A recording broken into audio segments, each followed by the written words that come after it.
আজ ছিল মকর সংক্রান্তি, 15ই জানুয়ারি 2024। বাড়িতে বসে বসে বোর হচ্ছিলাম, তাই বিকাল বিকাল বেরিয়ে পড়লাম তেলির বেড়িয়া শ্রী রক্ষাকালী মন্দির দেখতে। এই মন্দিরটি নবনির্মাণ করেছে মান্টু কুমার দোলই, শ্রীমতী সুনিতা দোলই, পুত্রদ্বয় সুমিত দোলই ও রোহিত দোলই। এই মন্দিরটি স্থাপিত হয়েছে 3/1/2012 সালে, বাংলার 18/9/1418 সালে।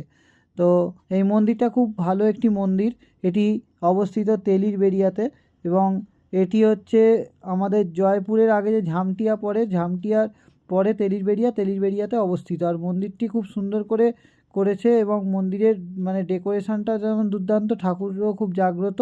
আপনারা যদি পারেন একবার দর্শন করে যাবেন, মাকে খুব ভালো লাগবে। আর মনোরম পরিবেশটা, বাউন্ডারিটা খুব সুন্দর করে ঘেরা আছে চারপাশটা।